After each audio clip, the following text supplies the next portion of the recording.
Hello views, welcome to DJMS Tamil channel. Aaha Kalyanam சீரியலுக்கான upcoming எபிசோடில் மகாவை ஆஃபீஸ்க்கு அனுப்பி வச்சதுனால காயத்ரி அனாமிகா 2 பேருக்கும் பிடிக்காமல் போகுது. எல்லாத்துக்குமே ராஜலக்ஷ்மி அக்கா தான் காரணம் அப்படின்னு நினச்சி காயத்ரி என்ன பண்ணுறாங்க, அவங்க கணவர்கிட்ட போயிட்டு இனிமேல் என்னால் காசுலாம் அவங்க கிட்ட போய் கேட்டுட்டு இருக்க முடியாதுங்க, நீங்கள் தான் எனக்கு கொடுக்கணும், எனக்கு எதுவாக இருந்தாலும் அப்படின்னு சொல்லிட்டு ரொம்பவே ஸ்ட்ரிக்டாக சொல்லிடுறாங்க. இல்லை காயத்ரி, நீ சொல்கிற மாதிரிலாம் என்னால் பண்ண முடியாது, அம்மா அப்பாவுக்கு அடுத்து அண்ணி தான் எல்லாமே, அதனால் அவங்கக்கிட்ட போய் நீ கேட்டு வாங்கிக்கோ அப்படின்னு சொல்கிறாங்க. இதை ராஜலக்ஷ்மி கேட்டுட்டு இருந்துடுறாங்க. ஓ, என்கிட்ட இருந்து காசு வாங்குறதுக்கு உனக்கு இவ்வளோ தயக்கமா, அதனால் நீ இப்படிலாம் பேசிட்டு இருக்கியா, உன்னை என்ன பண்ணுறேன் பாரு அப்படின்னு சொல்லிட்டு ஒரு பிளான் பண்ணுறாங்க ராஜலக்ஷ்மி. திடீர்னு மகாவை கூப்பிடுறாங்க. மகா கிட்ட வீட்டு பொறுப்புகள் அனைத்தையும் ஒப்படைக்கிறாங்க. அது மட்டும் இல்லாமல் கொத்து சாவையும் கொடுக்குறாங்க. இது கூடவே ஒரு 5 லட்ச ரூபாய் தொகையும் கொடுக்குறாங்க. வீட்டு செலவுக்காக எல்லாத்தையும் நீ தான் பார்த்துக்கணும் அப்படின்னு சொல்லிட்டு, யார் யாருக்கு என்ன தேவைப்படுதோ எல்லாமே மகா கிட்ட கேட்டு வாங்கிக்கோங்க அப்படின்னு சொல்லிட்டு ராஜலட்சுமி சொல்றதை கேட்டால் காயத்ரி அனாமிகா 2 பேருமே பயங்கர கடுப்படைகிறாங்க. இந்த சமயத்தில் ராஜலட்சுமி காயத்ரி இவங்க 2 பேருக்கு இடையில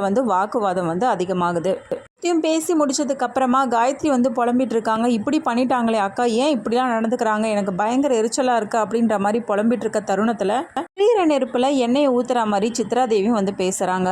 அதுக்கப்புறமா சித்ரா தேவி அனாமிகா 2 பேரும் ஒரு பிளான் பண்ணுறாங்க. கண்டிப்பாக மகாவுக்கு கெட்ட பேர் வாங்கி கொடுக்கணும் அப்படின்னு சொல்லிட்டு, அதனால் மகா கிட்ட கொடுத்த தொகையை நம்ம தெரியாதனமாக எடுத்துட்டா கண்டிப்பாக அந்த பழி மகா மேலே தான் போகும் அப்படின்ற மாதிரி ஒரு பிளான் பண்ணுறாங்க.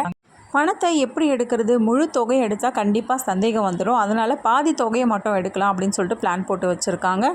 இன்னொரு பக்கம் ஸ்வேதா கிட்டேருந்து சூர்யாவுக்கு கால் வருது. ஃபோன் பேசலாம் அப்படின்னு சொல்லிட்டு வெளியில் போயிடுறாரு. இதை மகா பார்த்துட்டு அப்படியே பின்னாடி தொடர்ந்து போகிறாங்க. கையில் இருந்த கொத்து சாவி கீழே விழுந்துடுது.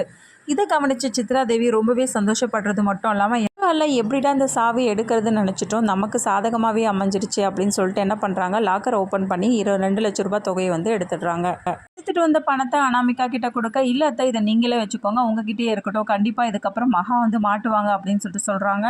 இன்னொரு பக்கம் ஸ்வேதா மீட் பண்ண போகிறாரு சூர்யா. டைவர்ஸ் கிடச்சிருது ஸ்வேதாவுக்கு, அதனால் ரொம்பவே சந்தோஷப்படுறாங்க. மகா பின்னாடி பார்க்கறத நினச்ச சூர்யா என்ன பண்ணுறாரு, எனக்கும் கூடிய சீக்கிரம் டைவர்ஸ் வாங்கணும் அப்படின்னு சொல்லிட்டு பேசிகிட்டு இருக்காரு. கேட்ட மகா தாங்கிக்க முடியாமல் பயங்கரமாக அழ ஆரம்பிக்கிறாங்க. கண்டிப்பாக அப்போ இவருக்கு என் மேலே எந்த விருப்பமும் இல்லை போல இருக்குது, என் கூட வாழ விருப்பம் இல்லாமல் தான் இப்படி தான் பேசிகிட்டு இருக்காரு அப்படின்னு சொல்லிட்டு ரொம்பவே மனசு கஷ்டப்படுறாங்க. மகா அங்கேருந்து கிளம்புனதுக்கு அப்புறமா ஸ்வேதா என்ன பண்ணுறாங்க, சூர்யா பார்த்து, ஏன் சூர்யா அது மாதிரிலாம் பண்ணுறா, மகா மனசு எவ்வளோ கஷ்டப்படும், அவளையே நீ இப்படி கஷ்டப்படுத்தி பார்க்குற அப்படின்ற மாதிரி பேச ஆரம்பிக்கிறாங்க.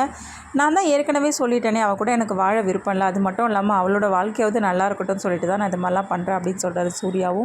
இன்னொரு பக்கம் ஆஃபீஸ்க்கு போனால் மகா என்ன பண்ணுறாங்க, அங்கே ஒரு கிளைண்ட்டை மீட் பண்ணி அவங்களே எல்லாத்தையும் பேசி முடிச்சிடுறாங்க. அப்ரூவல் கிடச்சிடுது. இதனால் சூர்யாவோட அப்பா ரொம்பவே சந்தோஷப்படுறாங்க மகாவை பார்த்து. அந்த சமயத்தில் சூர்யா வரதை பார்த்து, எங்கடா போயிருந்த இவ்வளோ நேரம், ஏன் ஆளையே காணோம் அப்படின்னு சொல்லிட்டு பயங்கரமாக திட்ட ஆரம்பிக்கிறாங்க.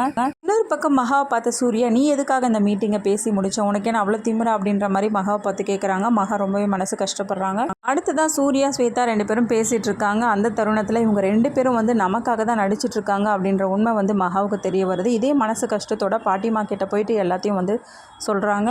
பாட்டிமா ஒரு ஐடியா கொடுக்குறாங்க. சூர்யா உன்னை வெறுப்பேற்றுற மாதிரி நீயும் பண்ணக்கூடாது அப்படின்னு சொல்லிட்டு, இது தப்பு இல்லையா பாட்டிமா அப்படின்னு சொல்லிட்டு கேட்க, அதெல்லாம் ஒன்றும் தப்பு இல்லை, நீயும் பண்ணு அப்படின்றதுக்கு அப்புறமா என்ன பண்ணுறாங்க, ஊர்லேருந்து அவங்க மாமா வர வைக்கிறாங்க. மாமாவோட நல்லா க்ளோஸாக பழக ஆரம்பிக்கிறாங்க. இது சூர்யாவுக்கு பிடிக்காமல் போகுது. பயங்கர எரிச்சல் அடைகிறாங்க. ஸ்வேதா கிட்ட சொல்லியும் புலம்ப ஆரம்பிக்கிறாங்க. சூர்யா இப்படி கடுப்படையதை பார்த்த மகா என்ன பண்ணுறாங்க, உள்ளுக்குள்ளவே சிரிக்க ஆரம்பிக்கிறாங்க. அதுக்கப்புறமா கோடீஸ்வரி வீட்டுக்கும் போகிறாங்க. அங்கே பார்த்தீங்கன்னா அவங்க மாமாவுக்கு நல்ல வரவேற்பு கிடைக்குது. அதுக்கப்புறம் எல்லா சமையலும் நல்லா சூப்பராக சமைச்சு போடுறாங்க. சூர்யாவுக்கு மட்டும் வெறும் ஃப்ரூட்ஸ் மட்டும் கட் பண்ணி கொடுக்குறாங்க. நீங்கள் டயட்டில் தானே இருக்கீங்க மாமா அப்படின்னு சொல்லிட்டு பிரபா என்ன பண்ணுறாங்க, இதெல்லாம் எடுத்துகிட்டு கொடுக்கறத பார்த்து பயங்கர எரிச்சல் அடைகிறாங்க. அவனுக்கு மட்டும் இவ்வளோ ராஜ மரியாதை அப்படின்ற மாதிரி மகா கூட அவங்க மாமா பேசுகிறதுனால சூர்யா பயங்கரமாக எரிச்சல் அடைகிறார் வர. இதுக்கப்புறமாவது மகா மேலே இருக்க காதல் சூர்யாவுக்கு புரிய வருதா இல்லையா, அது எல்லாமே தெரிஞ்சுக்கலாம் டிவிக்கு முன்னாடியே.